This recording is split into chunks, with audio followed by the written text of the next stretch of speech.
McIver has already been in court once to fight those traffic tickets. That's where he claims police officers lied under oath. He was in court again today, but the hearing was continued because the officers in question and the town manager McIver accuses of misconduct had coffee instead of going to court. Rod McIver will now have another day in court. I'm disappointed that it's got to go on. It's nerve-wracking. You know, I didn't sleep well last night, and I don't want to go through this again. It's all because Shelburne's town manager never showed, and neither did the two police officers named in McIver's lawsuit. He's suing the town of Shelburne for $2,000, claiming police were deliberately deceptive after he was given 2 traffic tickets, one for running a red light, the other for swerving, when the dash cam video clearly shows he did no such thing. I'm telling you the reason why I stopped you. Yeah, well, I think you're completely at the lunch. What are you doing, smoking pot or something? McIver's tickets were thrown out, but he's still suing the town.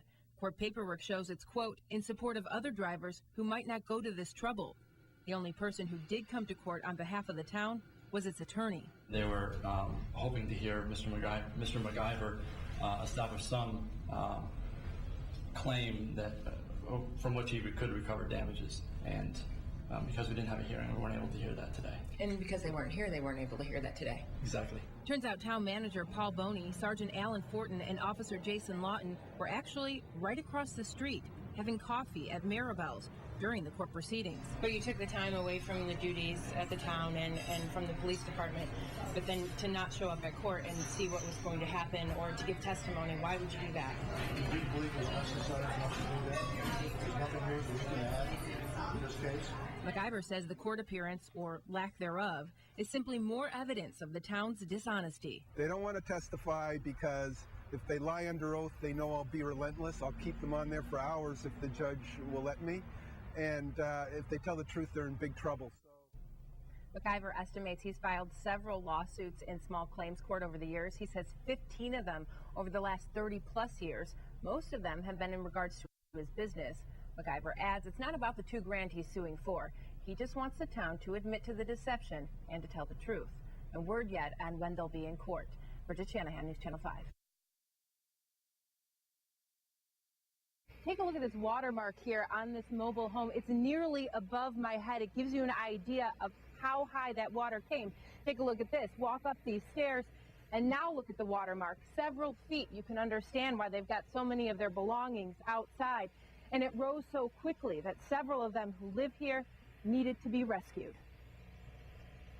At my doorway with the screen to be sure the rescue people wouldn't pass me by, because my neighbors had already left and I was the only one here. By the time Diane Nissen realized the Dog River was over its banks and heading her way, it was too late to leave. And it was up to here.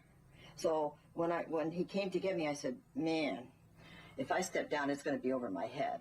For 4 hours on Sunday night, Diane, soaked and scared, waited to be rescued. And then all my furniture was floating in the house. I have a futon in there, very heavy. I mean, we can barely move it dry. It was floating. I have a TV console floating all over. It's just, you just can't imagine. So this is Diane's car, but it used to be parked where this red truck is before the storm. And then the power of the water moved it over here. And then take a look at this, an apple on top of the engine. This came from a tree all the way up the street. George Nissen is Diane's son, and he can't believe he's clearing out her home of nearly 20 years. But he's grateful his mom made it out alive. It's humbling, you know, and it numbs you. You know, there's just no words. You can't put it into words. You never expect ever to go through any natural disaster per se yourself, but when you have, you know, your family, it's just as bad. But it's a close neighborhood, and he knows they're not alone with their devastation. All of a sudden, my husband hollered, "Get your shoes, we're out the door." Lori Chase and her husband lost everything, their home, their car, and like Diane, they're left wondering what to do now. We haven't really thought that far yet. I guess we're just doing a day at a time, and I don't know if waiting for the rescue was the worst. It probably was. And there are dozens and dozens of people who live in this mobile home park who did lose everything. And so I heard a lot today. People asking me, How can they get help? How can we help them? They wanted us to show their homes on TV just so they could get help. Well, here's what we know. President Obama has signed an emergency declaration for the state of Vermont, which does release some money.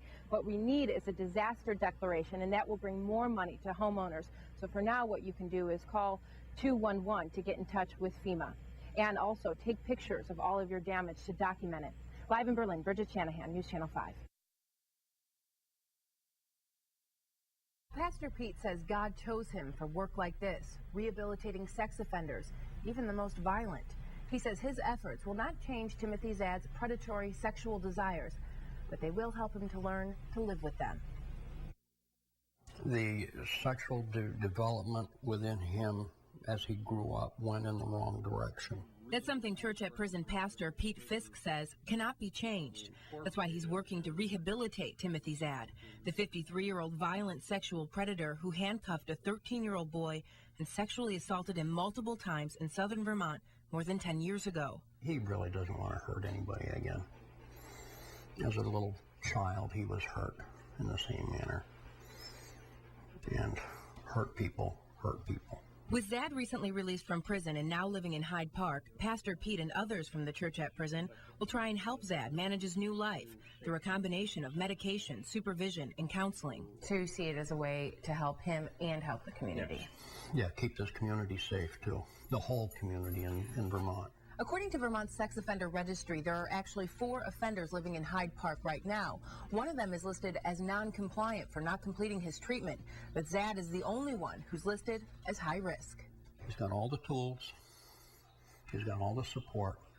There's no reason to believe that that he's going to backslide and reoffend. But that's of little comfort to Zad's new neighbors in Hyde Park. Vermont's laws do not restrict where sex offenders can live, even violent ones like Zad. His home is near the Lamoille Union Middle and High School and the elementary school. There's 18 acres that the school owns that they have that they can go down and play. It's not monitored. You know, there's a lot of things that could happen down there. It's my hope that communities, neighborhoods will sort of band together, and whether they're your kids or your neighbors' kids and so forth, everybody needs to be worrying about all of our children. Do they have anything to be afraid of?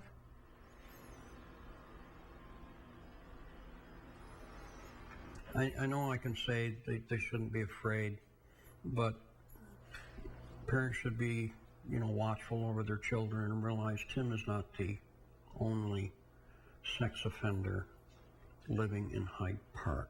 There are others living in Hyde Park. It's interesting to note that in at least 20 states, Zad would likely not be a free man today. But because Zad was in prison in Vermont, he's not subject to a civil confinement law, which allows states like New Hampshire and New York to indefinitely hold sex offenders and other criminals who are considered to be a danger to the public, even when their sentence is up. Bridget Shanahan, News Channel 5. All right, take 1. A Green Mountain boy through and through. How can I come up with something that's catchy, that sort of is unexpected? Let's go, Miro. Inspired by musicians like the Beatles and Hall & Oates, Nate Horshan spends most of his free time writing and recording music. It's been his thing for years. Early 80s, I was in a high school band called The Lawyers, and we actually won the Burlington Battle of the Bands 1984. Woohoo! And after hearing Democratic candidate for mayor Moreau Weinberger's plan for a fresh start in the Queen City, he started brainstorming. Let's be honest, he has a name that a lot of people mispronounce, right? There's a lot of Miro, but it's really Miro. So the song had to be something Miro. Let's go, Miro.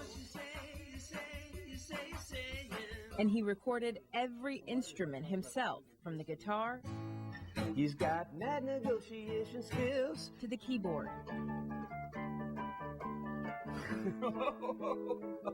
I should have practiced. Why don't I ever practice keyboard? Oh. And all the vocals in between. Now you have to imagine like thousands of people sort of singing along, right? Oh, oh, oh, let's go, Miro. What you say, you say, you say, you say. And it's sort of geared for a big rally. So, of course, Nate's ultimate dream would be to play this song for Moreau in person, or better yet, at a campaign event. I think it's great. I think we can make that happen. Yeah, I'm looking forward to that too. Genuine affordable housing champ. But Nate's lyrical inspirations don't end there. He's got some great ideas for the other candidates too. Wanda The candidate I'm fond of loves the Queen City by the Champlain Pond. It's country rock for Republican Kurt Wright. A lot of Burlingtonians don't want to hear my song, but brother, let me tell you, right ain't wrong. And per our special request, a little freestyle on News Channel 5. Come alive with Channel 5. We love WPTZ, and that's no job. You know, they've got everything you want to see. So come along and tune in with me. You know, that kind of thing. That's awesome. Nate, that's great.